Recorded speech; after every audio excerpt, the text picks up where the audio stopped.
If you're watching this video, then the first thing I want you to do is go right now and comment down below your average daily screen time during last week. And don't lie, because I want to see how addicted we all are to our phones. And guys, literally, our phones will be the source of our downfall. So the longer we don't keep our phone use in check, the longer it will be dragging us down from the goals you want to achieve. The going to the gym every day or getting that 10K a month. You think you're going to do any of that if you're always on your phone? And yes, I couldn't do any of my assignments because I had such a low attention span. I literally could not be focused for more than a minute straight. I thought I was, more disciplined. I used to go to the gym like twice a week, maybe sometimes once a week, sometimes 3 times a week. I would sometimes go on runs. I would sometimes eat healthy. And I thought, at my age, I was like, 15, 16. I was like, that's really good for everyone around me though. And maybe it was, I don't know. And that moment made me realize I'm not locked in and disciplined as much as I thought that I was. Not even close, dude. Literally went from the kid that would have, 6 hours on just video games alone a day, and then another 6-7 hours on the phone. And now literally my screen time barely ever goes past an hour and a half a day, and literally more than half of that is just Apple Maps.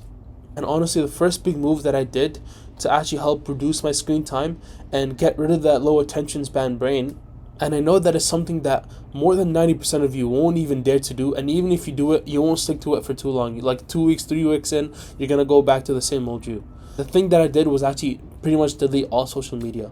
First of all, TikTok is the most brain rot app in the world, so I'm not even going to have to discuss why you should delete it. So, yes, do that. And Snapchat, again, you're just sending pictures and messages. Just do that on the iMessage app.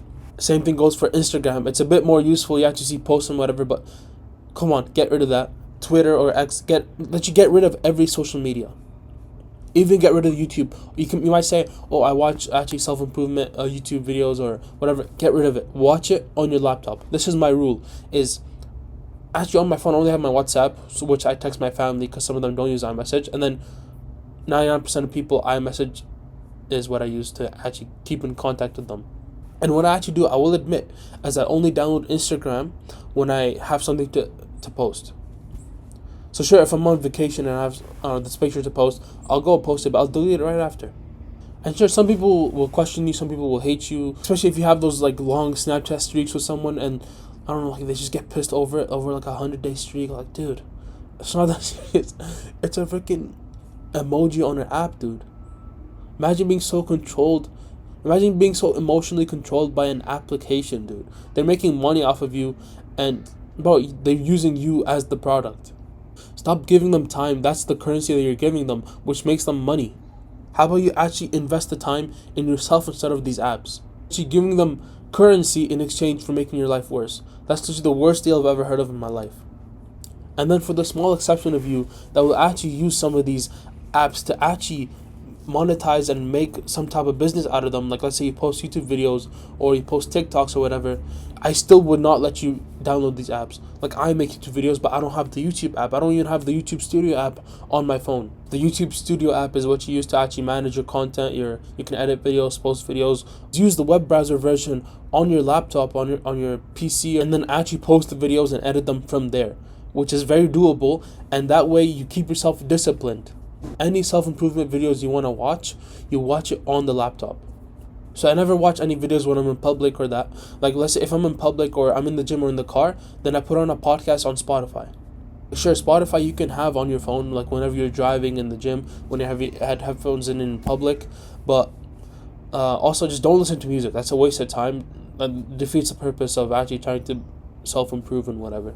And so once you actually have all the main social media platforms deleted, that's already going to reduce your time by like pretty much 60-70%. You'd think more, but the thing is, when I first did that, then I was just so addicted to the phone. I was just used to being on it, right? So then I started going on different apps. Like, then I cheat my way and go to Google and search up YouTube from there, or go to Safari, stuff like that. But after a while, then you get used to it. Like, okay, you accept the fact, okay, it's useless. Like, there's actually no point now. I'm not going to just check the weather for next month. So just because I have a phone addiction, at some point you're going to get bored out of it and you're going to find something else to do. And so once you actually get those deleted, the next thing you want to do is just put your phone on do not disturb. Like, even the people that message you on iMessage or whatever, like, do you think they really need to reply as soon as possible or hear the notification as soon as possible? Most of the time, it's not an emergency. And if it's an emergency, they'll just call you. And if you're on Do Not Disturb, then the second call will go through. So you'll still get the people that are actually trying to reach you, because it takes 2 calls to actually get through. And what I do is that I go on the notifications and then turn off all the notifications for the iMessage apps anyways, in case my phone's not on Do Not Disturb for some reason. We're doing all of this just so that we make it a habit that you only go on your phone when either someone calls you and it's probably like actually something important, maybe, hopefully, or most of the time, you go on there when you deliberately want to do something with your phone. Or when you actually have genuinely free time, you've done everything they need to do, and now it's your time to kind of relax for 5 minutes, 10 minutes, reply to people, see what's up. Don't forget to do the same exact tips with the FaceTime, just so that the FaceTimes don't always get through, especially if you have those big groups that are always calling every single day. I've been there. It's kind of annoying. It's fun sometimes, but it's annoying sometimes. They're always calling. It always goes through. You have to find a way to kind of filter that out from actually always getting through and being annoying. The third thing you actually want to do now is turn your phone to black and white. And by the way, I do all these tips. I'm not just saying it and then I actually have Instagram on my phone always, and I have it not on black and white. Like, I actually do all those things, and it's helped me. This is exactly why I'm telling you guys. And if you do all this, you won't even need a screen time limit. Like, you do all these things, you won't even get close to your phone that much anyways. Put your phone on black and white, and that way even like the stimulus and the dopamine you get from the bright colors you see on your phone and the apps and whatever, that will go away as well. And it's okay fun too. Like, people, whenever you meet someone, they'll be like, why the hell do you have your phone on black and white? And I don't know, it's just fun. Like, yo, I don't know, man. I just like the old days. Like, I always say that, like, I don't know, I'm just trying to be like a caveman or something. I'm trying to, reclaim the good old days or whatever, even though I've never been in the black and white days.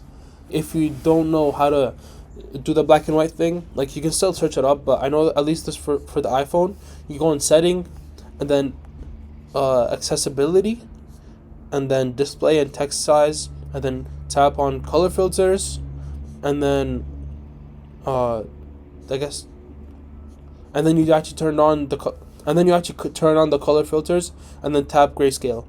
So now you actually go a step ahead, and this is what I've done recently, and it helps as well, So now you actually want to make your iPhone not turn on, when you randomly move it or you turn it upside down, because sometimes like the screen will turn on, or when you accidentally touch the screen, then it'll also turn on as well. You want to stop that so that you don't randomly just see your screen open up and you're like, okay, you know what, let me go on my phone. So it helps reduce it for some people, maybe. Why not just take the precaution? The first thing that you do is actually go on settings, then display and brightness, and then you turn off race to wake. Disable that part. And now for the second part, so that you disable the screen turning on when you tap it, is you go on settings, accessibility, touch, and then you actually disable tap to wake. You turn off that button. Also, this also just saves your battery. Literally, sometimes I don't charge it for 2 days and it still lasts. Like, I don't have to charge it every single night like most people, or like how I used to, like, had to charge it middle of the day because it would just run out from how much I was using it.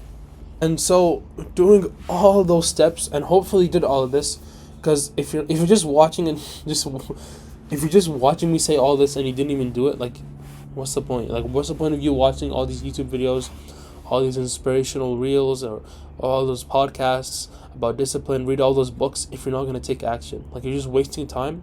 You might as well at least waste your time like playing video games or something. Like, if you're going to watch the helpful content and not even use it, I don't know if there's a point to that. Like, it sounds stupid, no? But so actually do the steps. If you're not on iPhone, then just search it up how to actually do it on your specific phone.